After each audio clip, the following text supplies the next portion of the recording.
Hey everyone, and thanks for checking out this video, which is another episode of my Bodhrán bootcamp where I kind of go through some of my favorite technical exercises for developing your chops on the bodhrán. I'm Rory and I'm a percussionist and composer, originally from County Cork in Ireland, but I've been in London for about 10 years and I've been playing the bodhrán for a very long time. I love to share some of my ideas for this instrument, some of my approaches here on YouTube, and I do workshops you can check out on my website, which I'll link down below in case you're interested.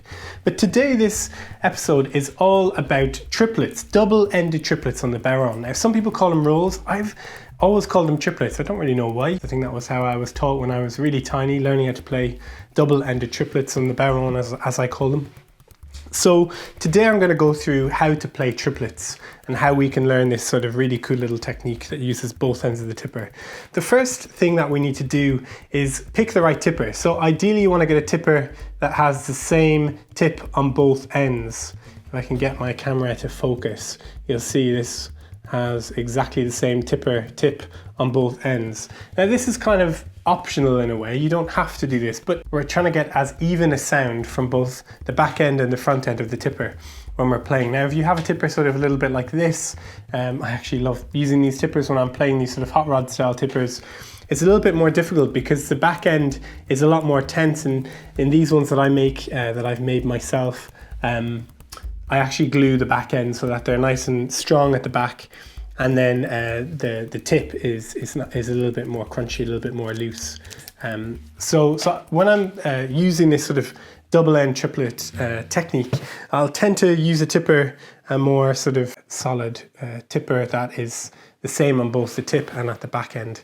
And also worth noting as well that I tend to not use this technique so much. When I was a kid, I used it an awful lot. I loved this kind of double-ended triplet style of playing. Some people call this sort of a more traditional style, sometimes referred to as a Kerry style of playing.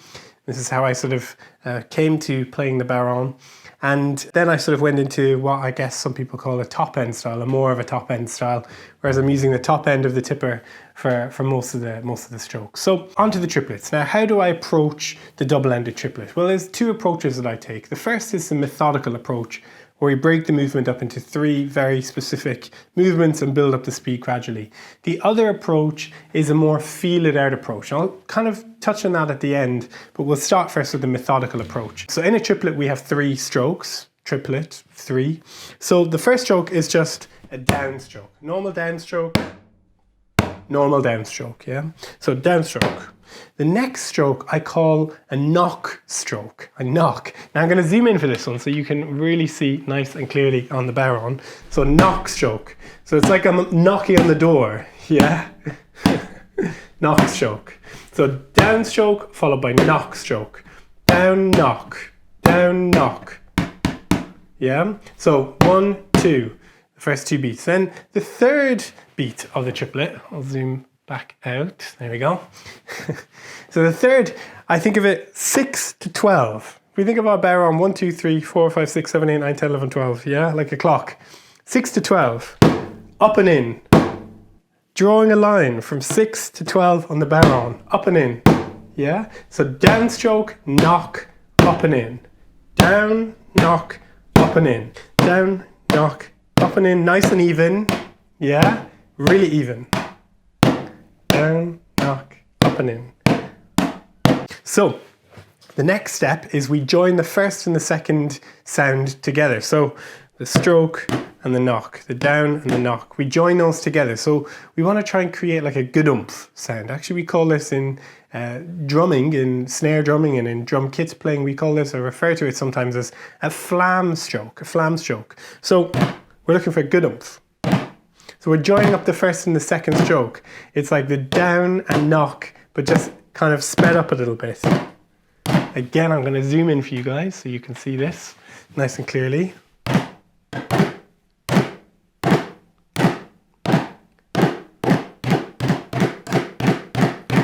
So first and second stroke together, joining them up. And then we follow it with that third up and in stroke, 6 to 12, yeah? So, good-umph. 6 to 12, good-umph, 6 to 12.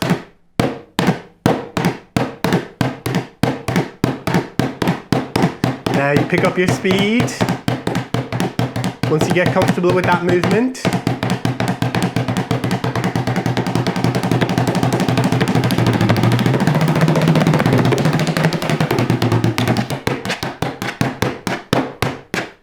down, knock, up and in, down, knock, up and in. And that, my friends, is how I approach double-ended triplets on the Bodhrán. That is my methodical approach. Now, you might say, whoa, when it went faster, the movement changed, yeah? It did, it changes gradually. It starts to go closer to that fundamental playing stroke. Yeah? And that's what we're kind of building towards, yeah? Trying to keep the movement as natural as possible. Yeah? But first, by breaking it up into 3 movements, then 2 movements, joining the first and second together, and then 1 perpetual movement, you'll start to be able to build this technique, double-ended triplets. This is certainly how I approach it anyway. There's so many different approaches to this technique, and all techniques in this instrument is what makes it such a fabulous instrument to learn. Everyone has a different take on it. That's why I love the Bodhrán so much. Now, the feel-it-out approach that I mentioned earlier as well. The feel-it-out approach is a little bit more abstract. Some people take this really quickly, some people don't like it. It really depends. I'll show you just in the case that it works out for you. Yeah. So you start with that fundamental playing stroke, down, up, down, up, down, up. 45 degrees with the tipper. That's where we start. Now we're going to do 2 things. We're going to bring the tipper from 45 degrees into parallel so that the tipper is parallel to the Bodhrán. We're also going to keep that movement, that fundamental playing stroke movement in the wrist, really nice and relaxed. If you want a bit of a refresher on that, you can check out my first video on my How to Play Bodhrán series here on YouTube, okay? So, down, up, down, up, down, up, down, up, down, up. Now moving in towards parallel position. When we're moving into that parallel position, I want you to turn in towards the Bodhrán. So we're not kind of moving the arm too much. We're just turning in towards the instrument so that we're in on top of the instrument a little bit more. So just pivoting ever so slightly. So 45 degrees, moving into parallel, moving the body. And again, we have another approach to this double-ended triplet. The feel-it-out approach, as I call it. Yeah, just sort of finding your way once you get that tipper into that parallel position and then moving in with the body. So we've got the 2 approaches that I take for teaching, for playing these double-ended triplets. And hopefully you find that helpful as you're practicing these. So thanks for checking out this video on double-ended triplets. Hope you enjoyed it. If you did, give it a thumbs up. And you can subscribe to my YouTube channel for some more Bodhrán stuff, some more music theory, documentaries and so on. And until the next video, everyone, take care and I'll see you then. Bye-bye.